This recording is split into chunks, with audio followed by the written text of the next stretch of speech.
what's up guys, back with another Jao Movies video, and today I want to talk about a particular topic that I've been wanting to do for quite some time now, but the timing hasn't been right. But finally I decided that the timing couldn't be better, and this particular topic is why the action in Fast and the Furious franchise works, but the action in the Transformers franchise doesn't.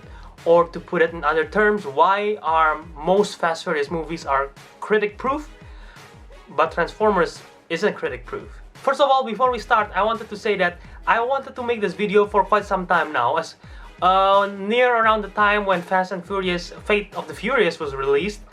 But then I delayed it. I didn't really prep everything. I'm like, okay, you know what, let's just wait for Transformers to come out. And then now it feels like it's been quite some time until Transformers come out, and now I feel like it's the best time because it's been 1 month since Fast and the Furious 8 came out, and it's 1 month before Transformers 5 comes out. And last week we had the final trailer for Transformers the last night. So the timing is perfect right now, and I feel like this is just the right time to talk about this particular issue. Without any further ado, let's get into the topic. First of all, what do both movie franchise have in common? They both have spectacular over-the-top action, as you see in Fast 8, crazy torpedo sequence, Fast 5, that big heist with the bank, Fast 6, the airplane, Fast 7, Abu Dhabi and falling from the plane. Those are insane, right? Those doesn't make sense. And in Transformers, all the robots fighting all the way from Chicago, and with dinosaur robots in China, robots all over the place, crazy and insane action, right? But why do people still hate Transformers so much? Yes, the people love it in terms of box office. People want to watch it because it's like Transformers, who doesn't want to watch it? But why do the critics hate it? Why doesn't it work? What's wrong with the Transformers franchise?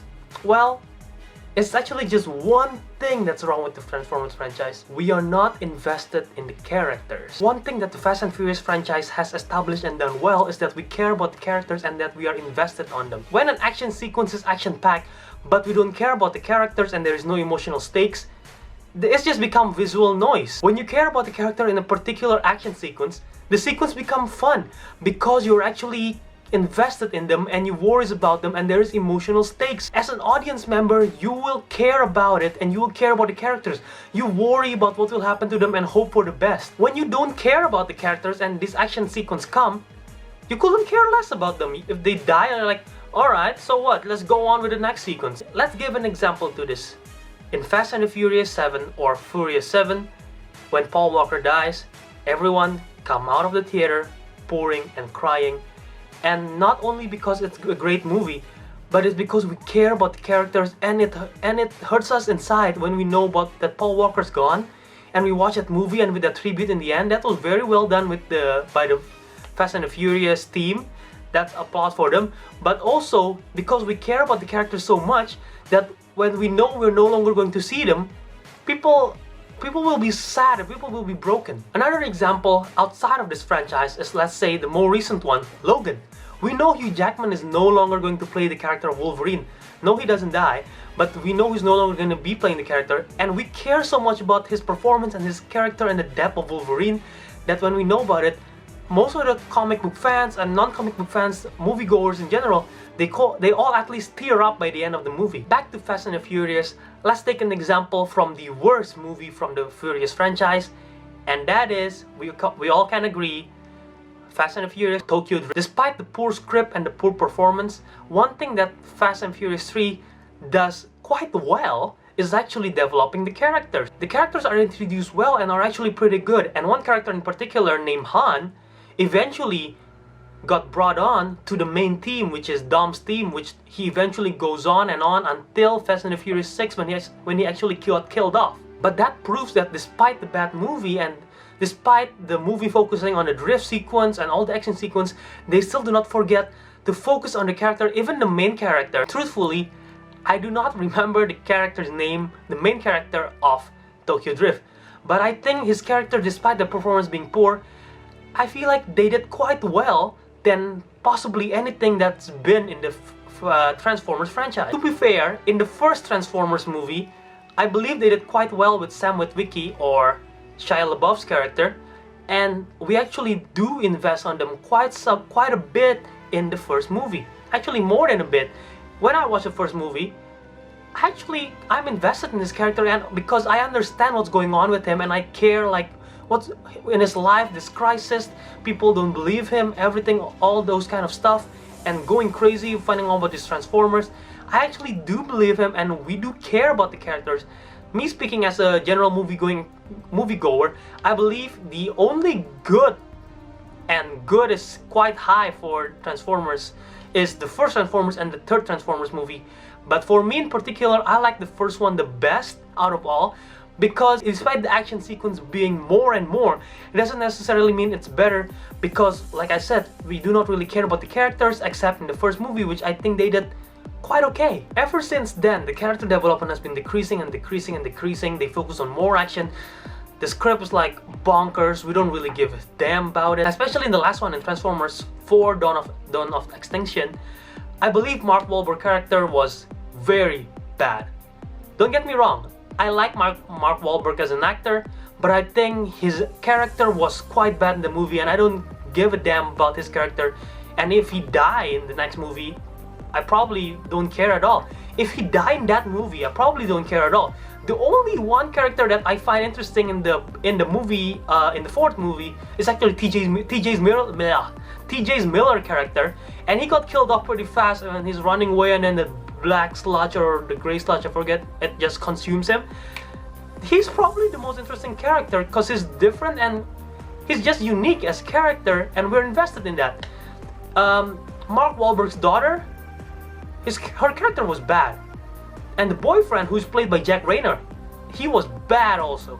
But Jack Reynor is not a bad actor. I've seen him in Free Fire, in Sing Street. He's great on those movies, and this proves that despite great actor and great performances, possibly, doesn't mean the characters will be good, and that's something that Transformers struggles with. If only Michael Bay could do it again, like what he did in Transformers 1, or even better, Transformer movie will be back on top. If he prioritized on getting the audience invested back on the characters and caring about them, the action suddenly become great again. However, based on the trailer that we've seen so far, unfortunately, I would like to say, no, not really, dude. And if you watch one of the trailers, you understand why I said dude. Michael Bay's name is probably the biggest name among the Fast and Furious franchise and the Transformers franchise, and I know he can do great action sequence, and I'm not saying that he's a bad director because he cannot develop characters. Actually, one movie that he does recently called 13 Hours, I forget the full title, but it's 13 Hours, and it stars John Krasinski. That movie was great, and I care about John Krasinski's character. He developed the character really well, and I find that movie really amazing. And that's proof that Michael Bay can do great action movie with great characters. And like I said, the action was great because we care about the characters and there is stakes. I know Michael Bay is capable of developing characters, and I want Michael Bay to develop the characters in the Transformer movie, not just the robots, but the human characters as well. Because if we can be back invested in it, Transformers movie will be good again. The cartoon was great. I love the cartoon series. I didn't watch much of it, but I do enjoy the cartoon series. And it's because it's witty and it's interesting. And I want the characters in the Transformers movie to be good again. Michael Bay is capable of making us attached to these characters, but he does not focus on it. And what he focuses instead is the action sequence and the explosion and how to make the sound in IMAX or whatsoever. But instead he should be focusing on the characters and how to flesh them out so that there are stakes, and not making the action sequence becoming visual noise only. We will find out this summer, more particularly this June, next month, if the next Transformers movie will be good and if we can care about the characters. Hopefully it is. I want to see the Transformers movie being great again. Not saying that it was ever the best, but at least the first one was good in my opinion. I want to see it back at least to that level, or even possible better, because the premise of the next movie is actually really interesting, but the execution, that's the question. So guys, that one reason changed everything. That one reason is the reason why Fast and the Furious action sequence are great, and why the Transformers action sequence are just visual noise. Like I said, characters make everything because there is stakes and we're invested in them and we worry about them. There's emotional stakes there. I hope you guys enjoyed this video, and if you like this kind of content in my channel, comment in the section below what you think of my opinion. Do you agree with me or do you disagree? If you like the Transformer franchise more than the Fast and Furious franchise, that's good. People have different opinions. This is just my opinion on why I think Fast and Furious is better than the Transformers franchise. And if you enjoyed this video, don't forget to give my channel a thumbs up, smash the like button right down there. Also subscribe to my channel to see more. I have more of this kind of content aside from movie review and trailer reaction. I want to do more diverse content about movies, so don't forget to subscribe and look out for that videos coming soon. And until next time, ciao out.